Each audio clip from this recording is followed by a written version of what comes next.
Hey, this is Matt. Once again, welcome back to another videos, another paid request. This time for Andrew. Thank you so much for that. And for those interested in requesting any type of videos, topics, reactions, commentaries, what have you, feel free to send it either directly to my PayPal or join my Patreon. Both links are down below in the info box. And this is for the film Just One of the Guys from 1985, which I've heard of for a long while, but just never got around to watching it. And it stars Joyce Heiser, Clayton Rohner, Billy Jacoby, William Zabka, who plays another bully like he did in The Karate Kid and the Rodney Dangerfield film Back to School, so he really was the king of the bullies in the 80s. Pretty much Joyce Heiser is this student. She wants to be a journalist, but her story doesn't get in the paper, so she thinks, well, if I was a guy, you would do it.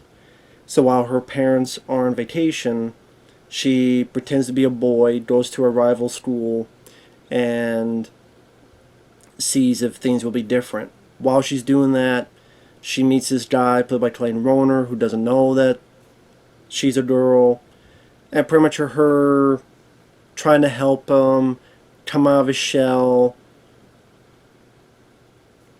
stand up for himself, and ultimately by the end her falling in love with him. You also have her younger brother, Buddy, played by Billy Jacoby, that I thought stole the show. I thought he was a lot of fun. He's a younger brother who just begging for sex, and I thought he had the moments that made me laugh the most. For example, he would say, "Listen, I've had tons of sex. I just like to try with a partner." Or he would go,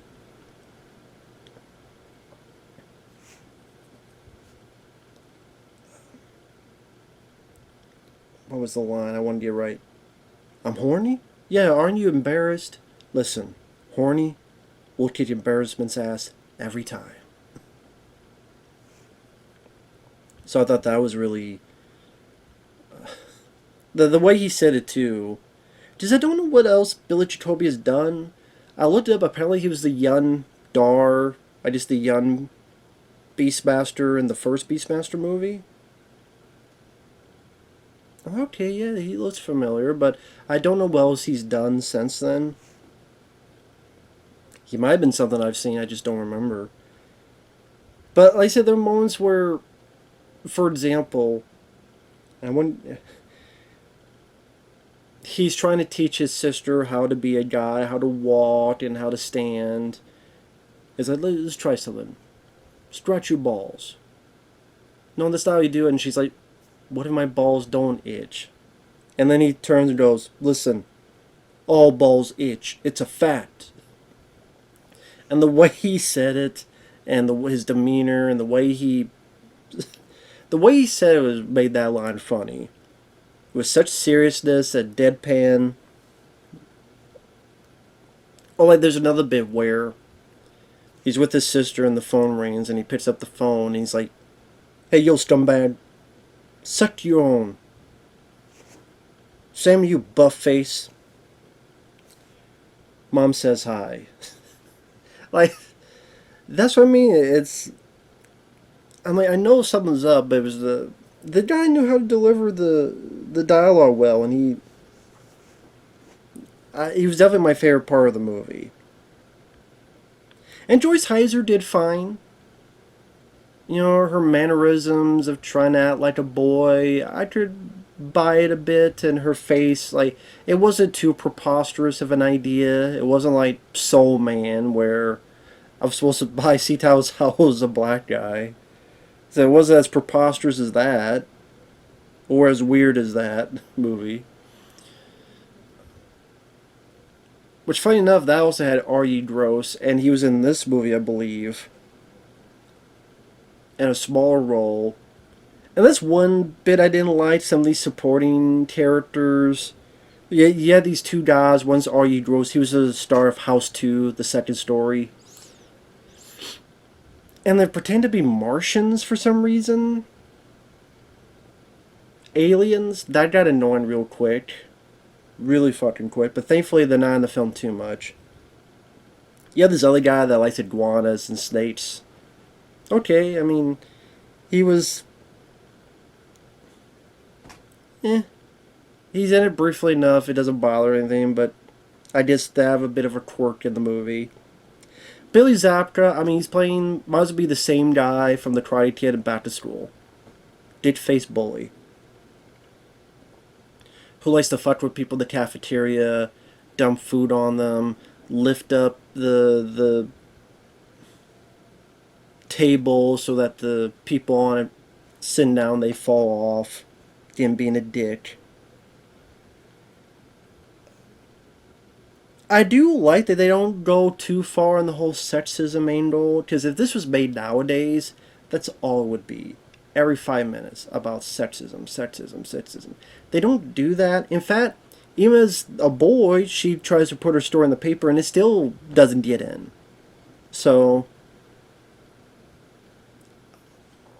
and then they kind of drop the whole, story for the paper thing until like the very, very, very end, and it becomes more about her falling in love with Clayton Rohner, but at the same time she's pretending to be this boy, and she's trying to help him get on these dates and even go on double dates. And yeah, Clayton Rohner, I'm a fan of his. I like the actor from April Fool's Day in 1989 film, which I love. Not 86, not 89. 1986. The 1986 April Fool's Day is a personal favorite of mine. He was in Destroyer. He was in this TV show Good vs. Evil, G vs. E. Sadly, got canceled way too quick, so it couldn't finish its story, sadly. So it's hard to rewatch it, because that's the thing with some of these shows, is that there's no finality, so it's hard to watch all the build-up when it got canceled before it went anywhere. The Relic, he was also in The Relic. That's a guy I always thought would lead to bigger, better roles, and sadly didn't.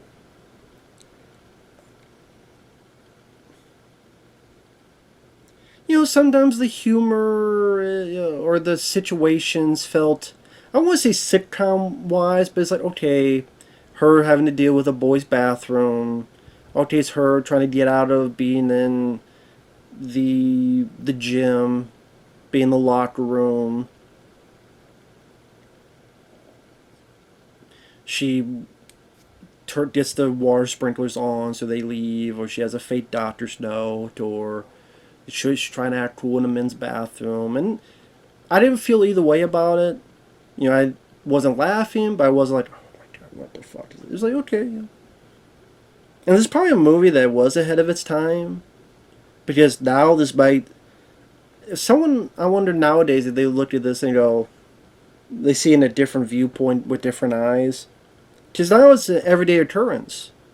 There's men who dress like women, there's women who dress like men, and all this other stuff. That wasn't a common occurrence back in 1985. So, this might seem a bit ancient, antiquated, antique-wise of a premise compared to today, but you could also say maybe it's ahead of its time as well.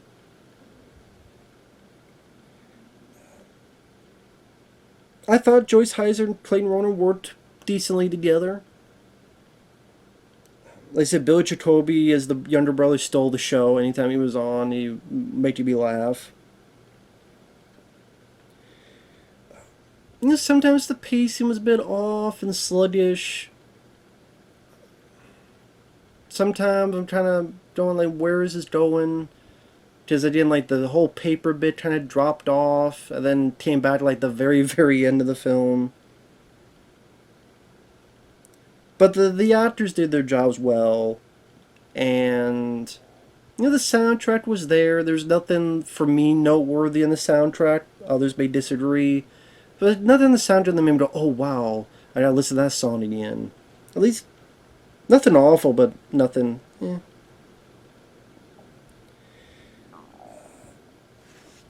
Well, at least another Clayton Rohner gains some confidence, stands up to Billy Zabka in the cafeteria.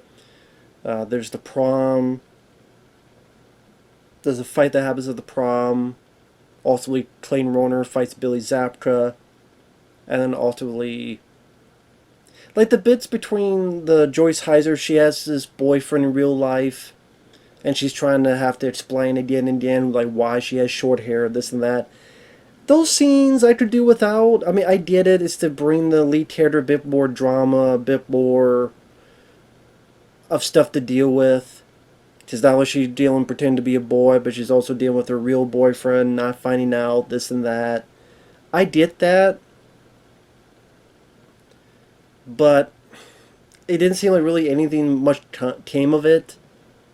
Other than the boyfriend asking the younger brother where she's at, and he, fine, I'll take you, but I gotta go with you, because I need to see this.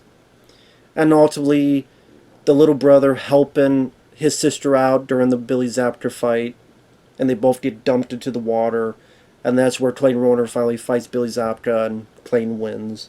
Sorry, spoiler. But I thought it was a sweet enough bit of a love story. There's one point another point I did genuinely laugh at, spoilers, is where Joyce and Clayton go during the prom after that fight.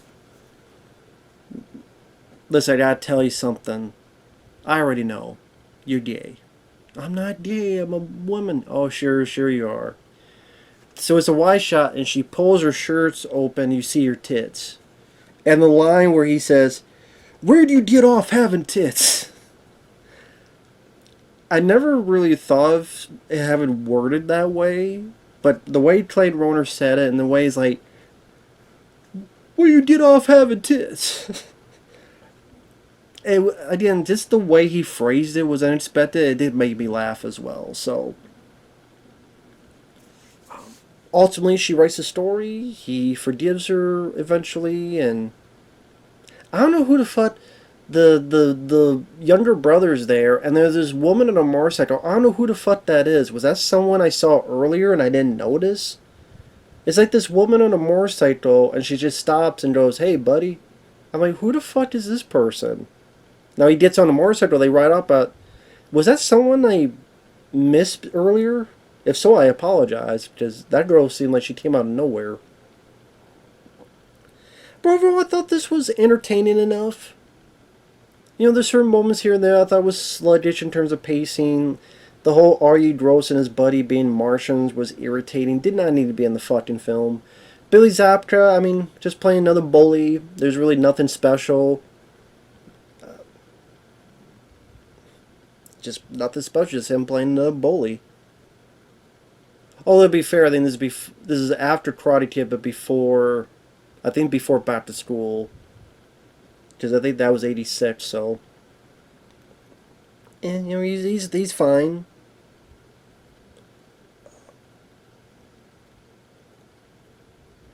Like the situations in the locker room, in the bathroom. I don't know, I guess I thought maybe they'd be funnier or a bit more. Just kind of there. Seemed like easy for her to get out of these situations and not a lot of trouble for the character. Can't remember a lot of. I think the funnier bits was the brother character. Because Joyce Heiser, she wasn't really funny in the film. That wasn't the intention. But like her antics, her situations weren't really that funny. It seemed like they'd be okay set up for comic ordeals. There wasn't really a lot I remember that I was laughing at. Like you said, she did fine. Had no issues with her, but just as a comedy, I would say the stuff between them kind of felt a bit more drama than comedy. Maybe that's why it kind of threw me off, because I just assumed it'd be more of a silly comedy. In a way it is, but like I said, the bits between them is a bit more of a drama. A less serious Boys Don't Cry with Hilary Swank. A less serious version of that, I'll put it.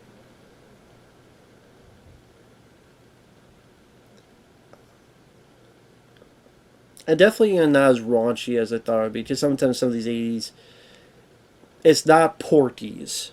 You know, it's a little bit. You know, someone said it best, it's more John Hughes than Porky's. And I agree with that sentiment. I wouldn't put it above John Hughes films like Breakfast Club and Weird Science and stuff, because I think they're more either Breakfast Club. I thought they were funnier movies. But yeah, this was entertaining enough. I didn't mind it. Good cast. Some funny bits, and overall, I had a decent time with it. So, yeah. With that said, thanks for watching. We'll see you later. Bye-bye.